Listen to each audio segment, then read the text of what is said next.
28 years later has been nesting in the back of my head, and the more it sits with me, the more I like it. And I don't just mean the striking imagery or the gore is what's sitting with me, even though it is. I mean the story. One theme especially stood out to me, though it seems kind of contradictory to the general consensus that I've been seeing around this film. Everyone is saying that 28 years later is a coming of age story, which is true, but in a weird way, I also think it's the opposite. To me, this movie is about actively trying to hold on to your childhood and whether or not that's even possible in a world like this one. And just a heads up, this video has spoilers, so please go watch the movie first if you haven't seen it. Childhood is represented in this story by three main elements: literal youth, as in kids, innocence, defined as ignorance to realities of the world, and of course, silliness. These ideas are so crucial to the story that the very first scene in the movie shows an attempt to preserve all three at once, and them mostly failing to do so feels very intentional. While it was also, of course, to set up the ending and to show the audience that anyone can die, I think there's more to it, as the ideas keep returning throughout the movie. To get the most literal of the three elements out of the way, there are constant efforts to physically protect children in this film. Some obvious examples being the baby that they find and the multiple occasions of Spike's parents saving him. We also learn that some villagers don't even want Spike to go out yet, letting us know that he's only 12 years old, 4 years younger than they would generally allow to leave. They want to keep him safe, as does his mother when she is told about it. Much of this works as examples not just for the physical protection, but also for the protection of his innocence. Yes, they want to protect him literally, but they also likely just want him to be a kid for longer, especially his mom, referring to him as a baby, as many moms tend to do. There's also a save from each of Spike's parents that happens partially or completely while he's asleep, where he doesn't even have to face the full reality of the dangers around him.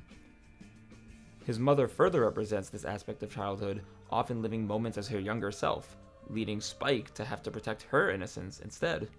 Like how his dad tells her the truth about their journey, while Spike lies to protect her from a harsh truth of the world, being that some kids just have to grow up faster now. I also connected to him hesitating to kill the infected child after realizing that it was a family, likely seeing himself in that child and wanting to believe that the world hasn't completely stripped it of humanity, like it may do to him. The form of protection that stood out the most to me, though, were the attempts to maintain fun, or as they put it in the film, silliness. His mom, the closest person to Spike in the movie, outright tells him to hold on to the silliness, and that's enough to convince me that it's important. But even Spike's father, described as the more serious parent, brings home a frisbee for him, and also would rather his son party than reflect on the reality that he almost got them killed, which relates both to prioritizing fun and attempting to protect him from horrible truths. In fact, his dad tries to protect him from the truth multiple times during this movie. However, 28 years later works hard to show that these protections and distractions don't work. Again, the very first scene makes us think that protection of youth and innocence in this world is just futile. And I don't think it's a coincidence that the only survivor is the one that tried to see what was going on outside of the door. But we'll get to that. For another example, when Eric shows up, the vibe of the movie changes pretty quickly to be a more light, fun, and comical experience.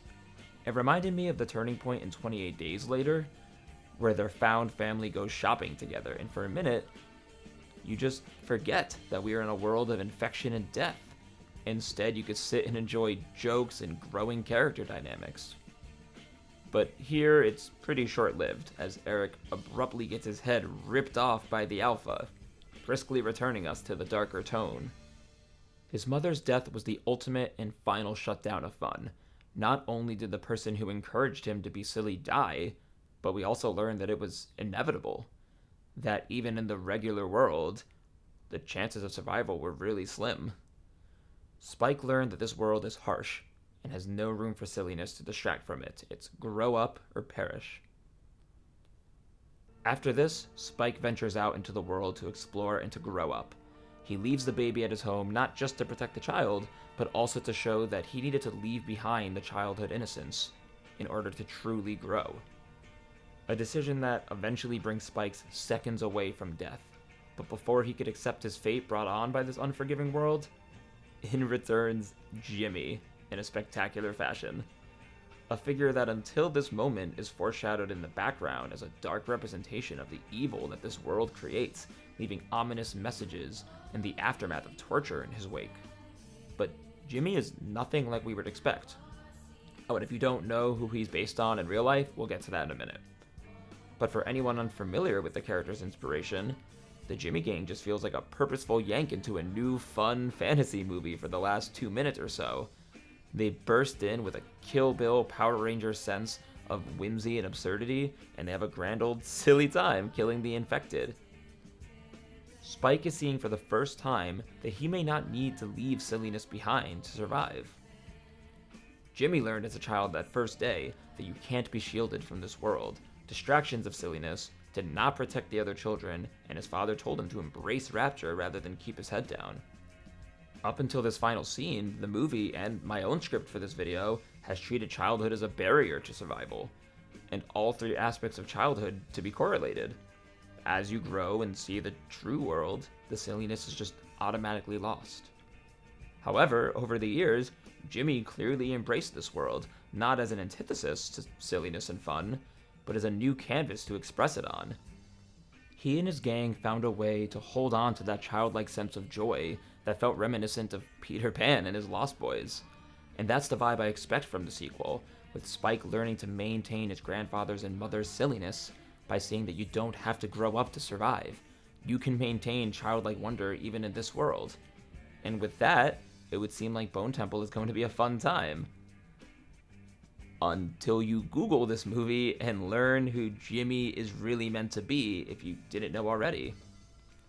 It doesn't seem to be common knowledge for Americans, myself included, but apparently, British audiences saw immediately that Jimmy here is based on Jimmy Savile, a once beloved, now disgraced TV personality from the UK. The reason he is now disgraced is because soon after he passed, it was revealed that he had hundreds of accounts of sexual abuse, many of which were towards children.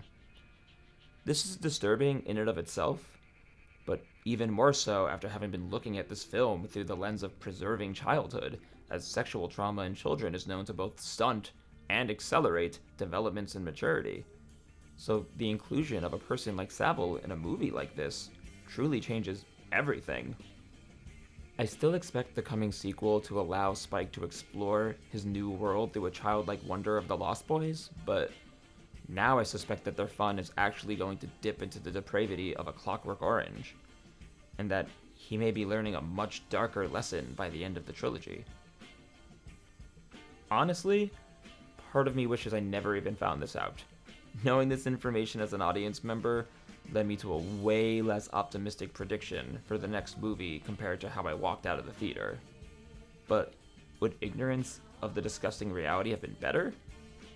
In real life, Savile did not face consequences for what he had done. So, personally, I think it would have been better if the truth was known before he passed. And maybe that's a perspective they'll bring into Bone Temple. It's possible that the franchise will take a Tarantino-esque approach by retroactively punishing Savile through the fantasy of film. Regardless of Jimmy's fate in this franchise, I just hope that Spike is still able to honor his mother by holding on to his childlike silliness, no matter the harsh realities that he has to face. But I guess we'll just have to wait and see.